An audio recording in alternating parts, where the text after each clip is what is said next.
Hello YouTube. Can you guess what we're going to work on? If you said heater box, you'd be right. And the first thing we have to talk about is the motor. This is not a stock motor. This is what they call the upgrade motor.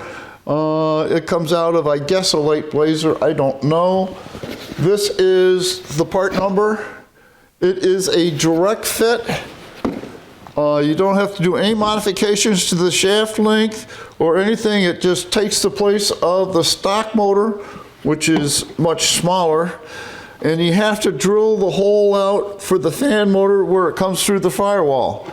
But other than that, it's a direct fit. And it makes a huge difference. I know. I've already done this once.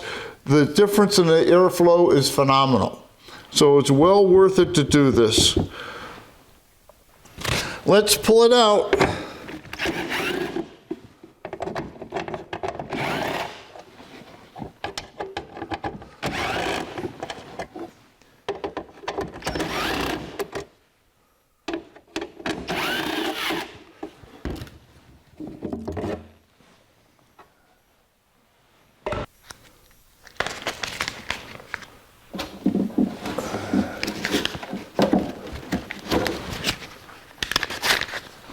To get the back plate off, we have to remove this bracket because it is through bolted between the back and the front. So let's take it off.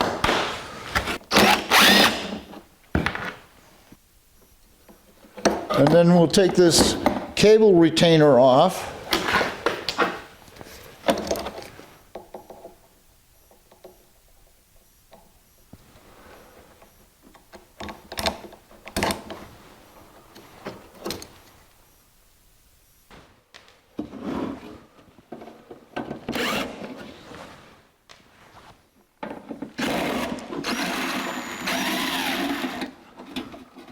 Well, it's certainly bent. You can see the bend right here. So this must have been a part before. Somebody did something here.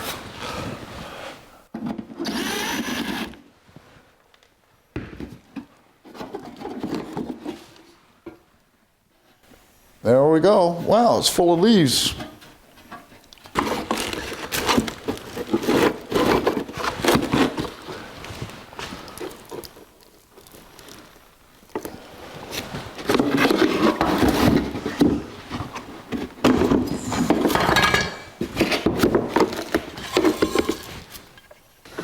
So let's pull this cable out next, along with the vent.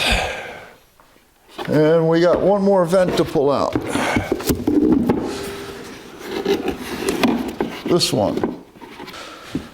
We can remove this. Oh, this is a wrong screw. And there's two screws missing here.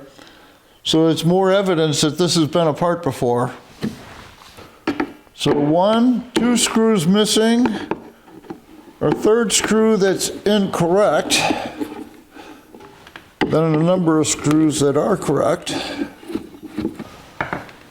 And this should come off, and it does. This box is now empty and ready to be cleaned. And I think that's all I'm going to do. I don't think I'm going to paint it. I think I'm just going to clean it. And set this aside. Boy, there's a nice bend here. I wonder why that's bent like that. We're going to have to try to fix that. And the core looks good. I see no leaks in it at all. Let's take it off.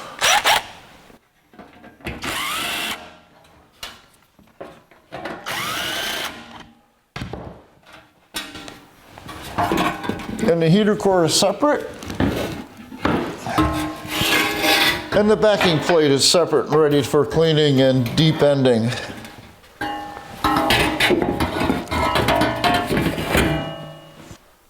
Next is the upper duct, and we can take the gasket off. This unit is riveted together, so we can't take it apart. And I don't know that we can get this vent out without taking the rivets apart. And this mechanism is the bane of my existence and many other people's. This cable's actually broken here. This makes the cable work really hard. And I wish there was a better way to do this. but it just doesn't work well. It's all froze up. I don't know what's wrong with it. If I move that bottom rod, it moves fine. So something was messed up here.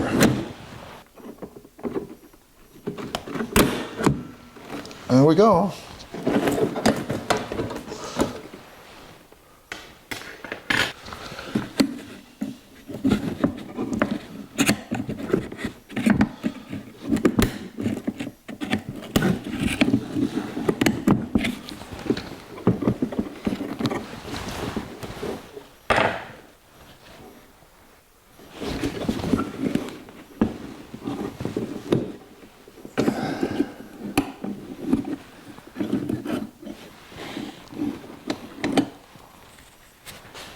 These are the resistors that cause the fan motor to run at different speeds.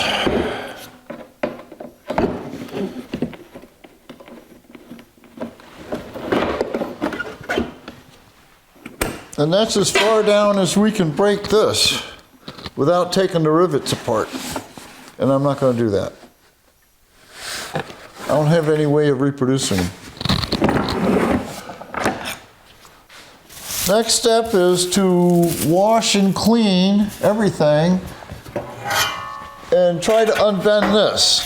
Now I think what we're going to do with this is we're going to powder coat this. This is rusted. I'm going to powder coat that. But I think this and this, all we do is wash.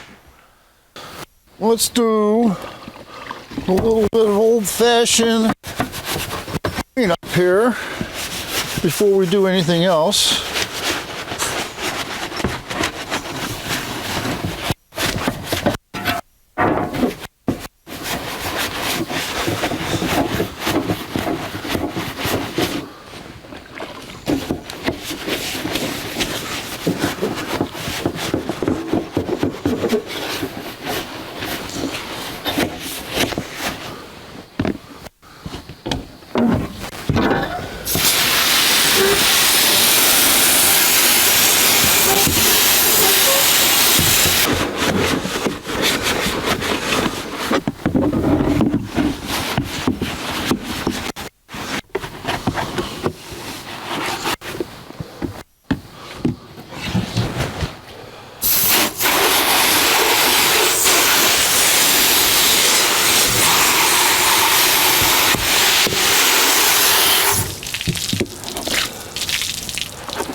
Here we go with the final rinsing.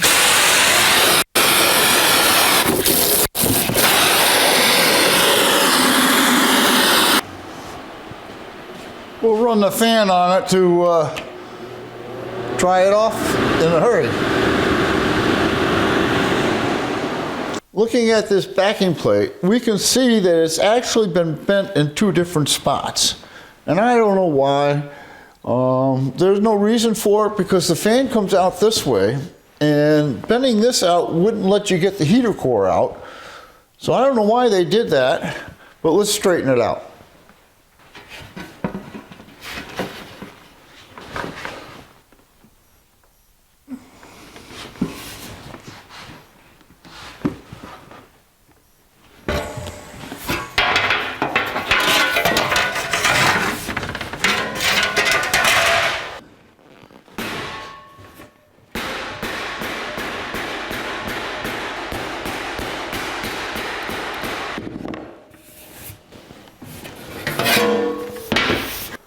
With the light reflecting off of it, you can see where it was bent. That's about all I'm going to do with that. I'm going to try to get some of this out now. If you hold it up like that, it's not so bad. Okay, let's see where we're at. This should lay flat here now. And I'd say that's 100% better than what it was. The next step is to sandblast and powder coat it.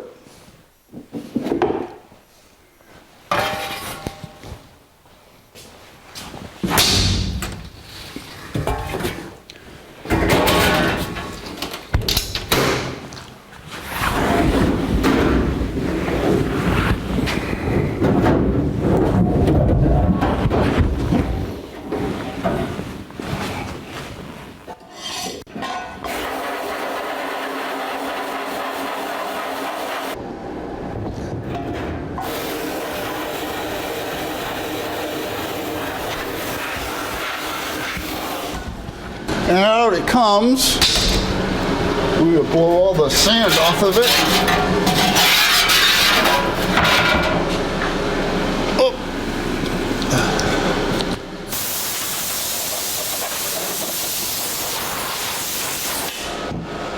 Before we powder coat, we have to protect the threads of the mounting studs. And I have some silicone caps that slide over the threads. These are reusable. The powder doesn't stick to it, so you just flex them and it breaks off. And now we're going to hang it and take it over to the powder coat booth. I like to do the back side first.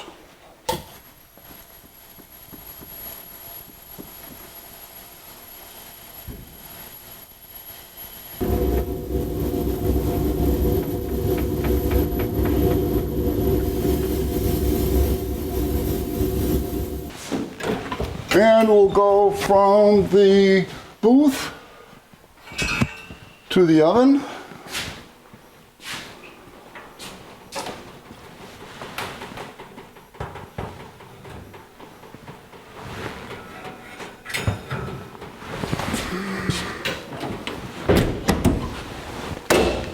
And in a half hour, it'll come out. Okay.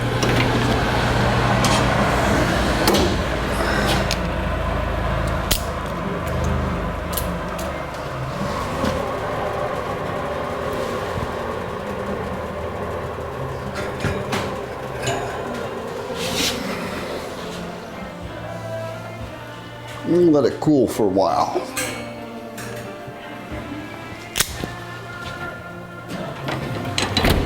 With the backing plate cool, we can remove the silicone caps, and as you can see, if you flex it, the powder just comes right off and they're reusable. They're very handy. We have a starting point. Although these plastic housings have been soaped, brushed, and washed, power washed, they still look dirty. This is Mother's Vinyl Leather and Rubber Cleaner. So we're going to use this to see if we can make it look a little more presentable. I'm not going to paint them. I'd love to paint them, but I think they should be left original. I'm going to let that sit a little bit and then we'll wipe it down. Let's wipe some of this off.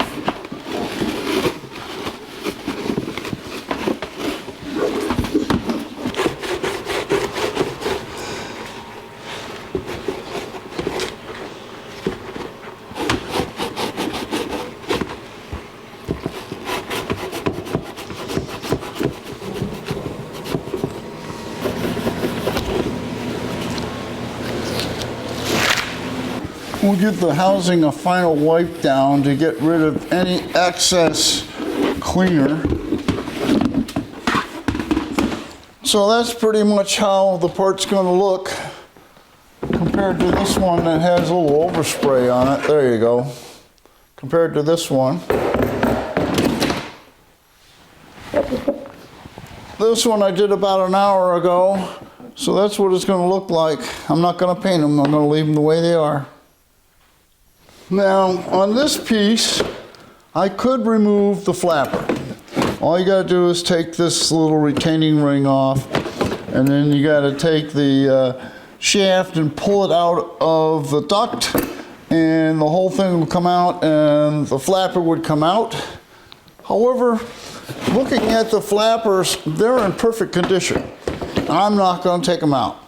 Let me show you.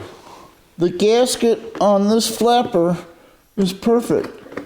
It's in great condition and it opens and closes smoothly. There's no reason to change it. All I have to do is clean the dirt off of it and I'll be happy with that. Same thing goes for the driver vent flapper. The rubber is in perfect condition and conforms beautifully to the housing. I wouldn't want to change it, and opens and closes just the way it should.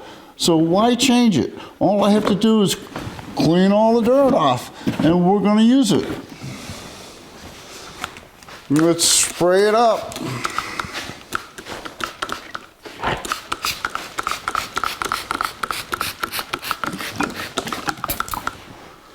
Okay, we'll let it sit. You know what? This stuff is good hand cleaner. My hands are coming clean.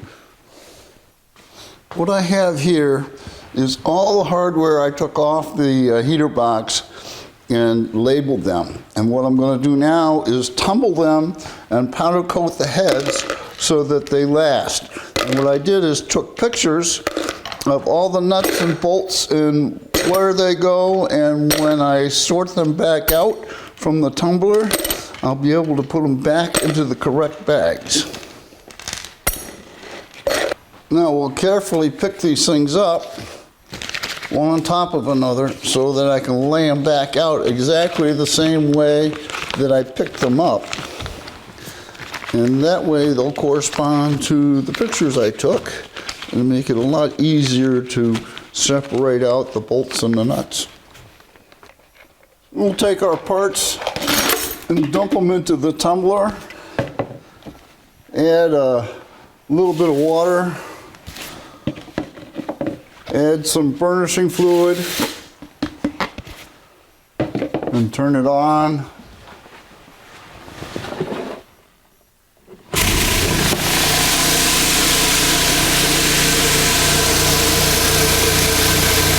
And we'll come back in 3 days and they'll be nice shiny parts. Let's see what we've got. Time to go rinse it off. We're getting close to seeing what we've got. What we have to do is rinse all this off now.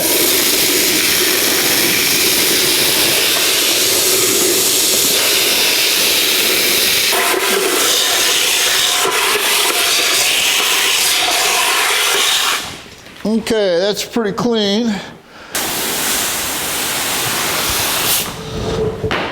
Now we want to get as much water out as we can without losing any parts.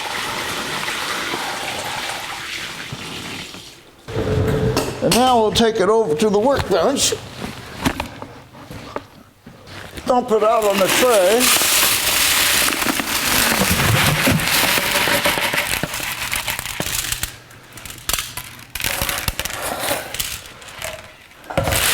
Spread it out and turn a fan on it. Now it's almost impossible to separate stuff out of here while it's wet because it all sticks to you. So we have to get it dry before we can start pulling parts out. So we'll turn a fan on just for the grins of it. Here's this piece.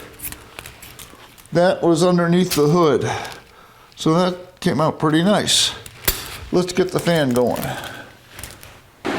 What we have to do now that this is dry is turn the fan off and start picking the pieces out.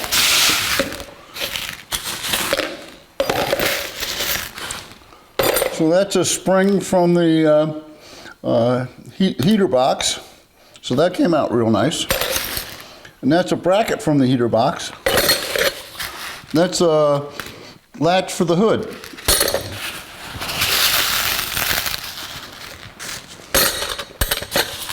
Now that we have the hardware separated out of the tumbling media, we have to sort out the nuts and bolts so that we can decide what we're going to powder coat and what we're going to leave alone. Obviously, we're going to powder coat that stuff.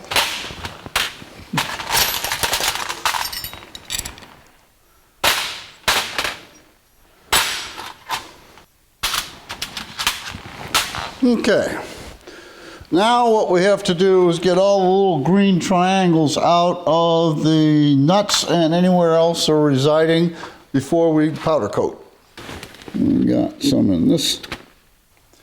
This hardware from the heater core box has been tumbled and powder coated. I added in some pieces from the hood from another project that we're working on, and these two. But now what we have to do is return the hardware to the proper bags so we know where they came from. And the way I do that is I took pictures before we started, and I'll just go through each one and pick what I need to fill the bag. For example, this first bag needs this lever, and it needs this spring and this retainer. And that first bag is full. The next bag is the spring off the end of the heater core box, and that's this spring right here. It's a small one. And we go to the next one. Now we'll just put all the bolts and nuts in their bags, and when we go to assemble, we just go to the bag that's labeled with what we need, and we got it. We'll return our parts to the heater core box parts board so that we don't lose track of anything.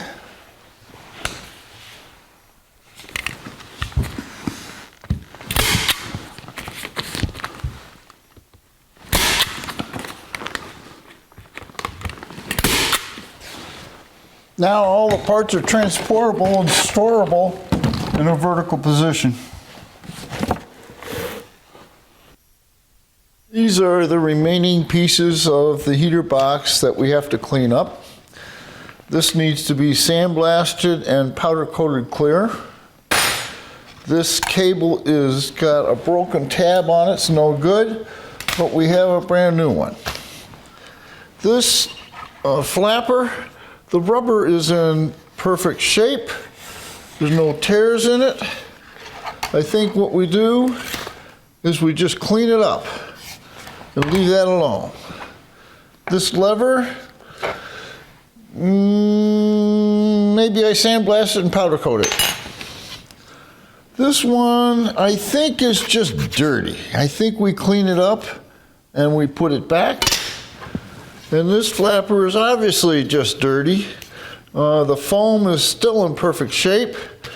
It's actually got extra foam here on the edge, which we'll cut off. We'll clean that up, and I think we'll paint the motor. We have everything cleaned and organized. This has been powder coated. We've got a new adjuster cable for this one, which has the tab broken off. We've got everything cleaned up, and we've got all the parts organized so that we can put it back together. So now the question is, can we put Humpty Dumpty back together? I think we'll start with the most difficult piece, and that's this one right here. And why do I say this is the most difficult? Because of this mechanism right here. I want to see if I can do something about making that work much more even. First thing we'll do is we'll put a little silicone grease along this track here. And I know there's an argument about using dry lubricant versus a wet lubricant because this attracts dust. But I think this application calls for a little grease. Let's put a little bit on the washer that's there in between.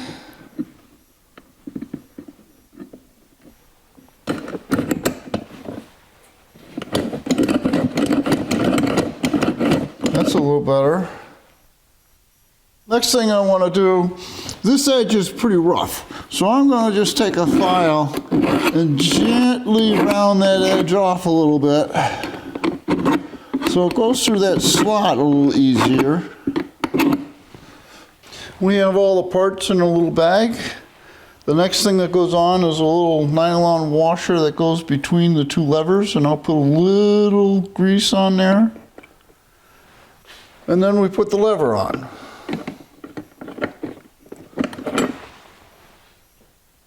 Now we put the little retaining clip on.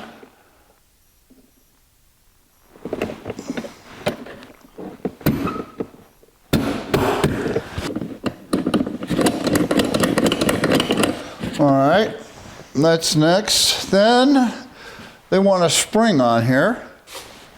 The spring goes in this little hole here, and in this slot up there like that.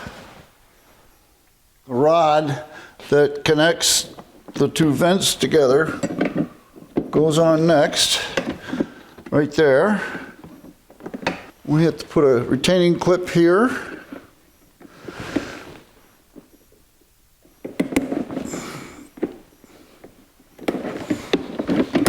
A retaining clip here. Those ducts are dragging a little bit, so I think I'm going to spray them up with silicone. Okay, we got the spring on. This is assembled. Now, let's put the cable on.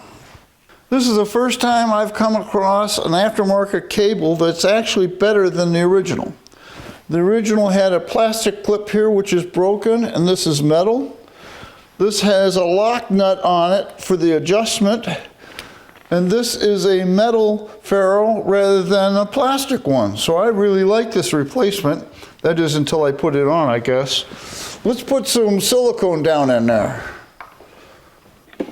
This cable for the side duct gets connected right here. We already have one retainer in there, and now we put another retainer for the cable.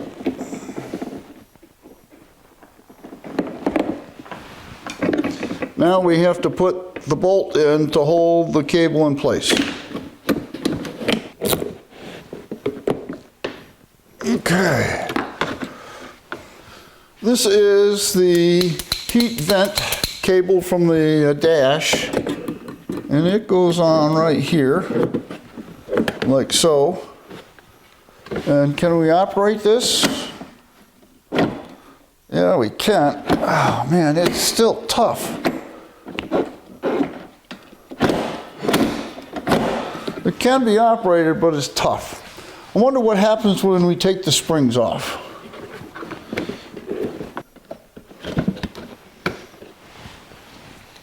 So I've removed the two springs. Oh man, what a difference. There's the detent, there's open. I mean, I'm gonna forget the springs. That works good without the springs. Next, we put in the resistors for the fan motor. Okay. The last thing we can do to the upper duct is put the gasket on, and it goes right there. And we can move on to the lower housing. Next thing we want to do is assemble the lower housing. And before we can do the lower housing, we have to assemble the passenger side air duct. And that's what we're going to do right here. We want to assemble this passenger side air duct, and the flapper goes in first. Then the flapper axle goes in. It's D-shaped. It will only go in once, and we don't want to forget the bushing. Got to put the bushing on first, and then put the gasket, the axle for the flapper in. It's D-shaped, so it only goes one way. Slide it all the way in. Get the bushing in, put the bushing in on the other side, like so.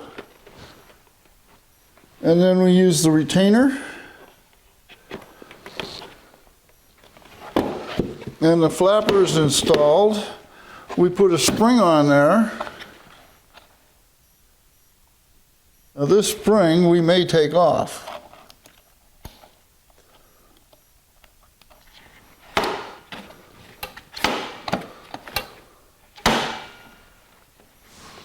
Now we'll put the vent housing onto the lower heater box housing, and all these screws had been out, and someone had mismatched them when they put them back in, so I'm just going to replace them all with stainless, so they're all the same. Unfortunately, they're not original, but that's the way it goes. Now we're ready to assemble the end, I think. We'll start from this end and work that way. First thing we got to do is put on the bracket, and the lever for the inside control cable. It uses a special bolt with a shoulder on it, so the lever will rotate and still be fastened to the side of the box. I'm only going to do this finger tight because this nut actually goes on the outside of the rear plate. So we're just going to screw that in for now. The next thing we got to do is put this vent in. And this vent goes through this hole here. It's going to be interesting getting it in. It closes like that and opens like that. All right, so that's installed. Next thing is this cable. Now it runs through this hole here and gets fastened to our lever with a retainer, and this end of the cable gets clipped into this cable retainer, like so. This diverter flapper goes into the hole that's in the case and gets fastened to the cable.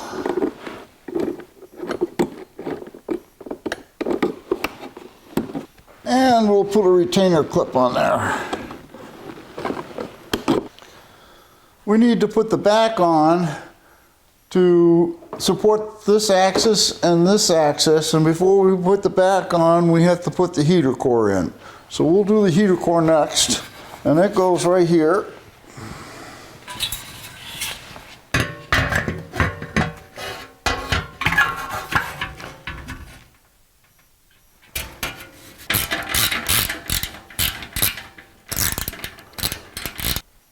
The next step is a juggling act. What we have to do is put the back on the front of the housing, and we have to engage these two axles. We have to take this bolt out that we put in here temporarily. There's a bushing that goes on the end of this shaft here.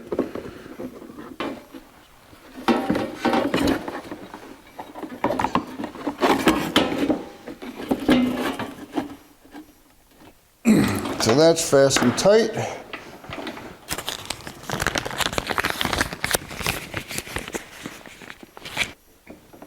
There. And then the cable goes into the clip. Now we can put some of these bolts in to make sure that axle doesn't come out. Now we got to get this next one in. And now maybe I understand why they bent this thing. I don't know why they did that. You can reach right in here and get it.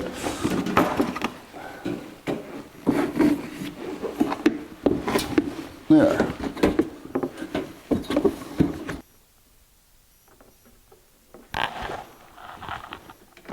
This is the last bolt to put in on the backing plate.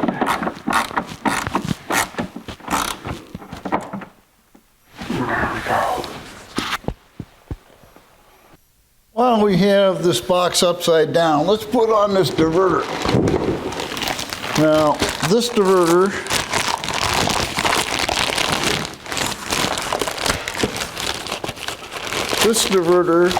is not a CJ diverter. It's a YJ diverter. But it fits just like that. And it blows air to your feet rather than out the back. So we have to fasten that in. We have a little metal clip here.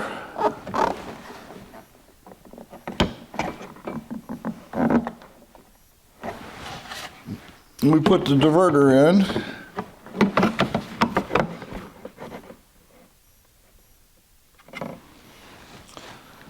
And put the screw in. Okay, nice. Let's see what we have left on the board. I'll flip this over like this. We've got the heater core gasket, and that slides on like this. We have the heater box drain gasket. We have the rubber isolation bushings for the heater core box.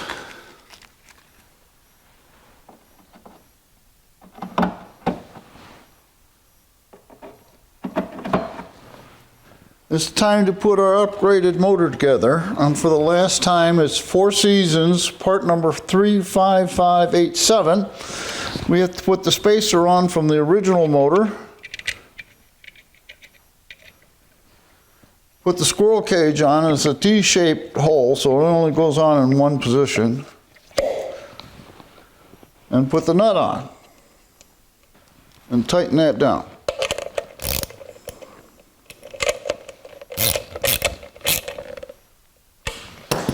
Okay, it runs smooth. We stick it in the hole.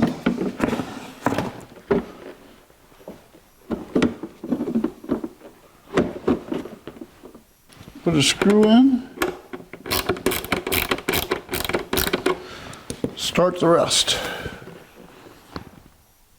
Okay, we got all the bolts tight. Let's reach in here and make sure that fan moves smoothly, and it does.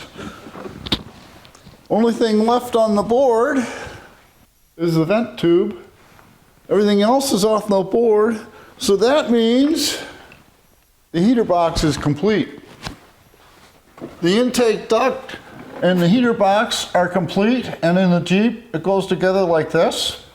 I can't do that here because it bolts to the firewall, and that's what holds it together, so I can't bolt these two pieces together.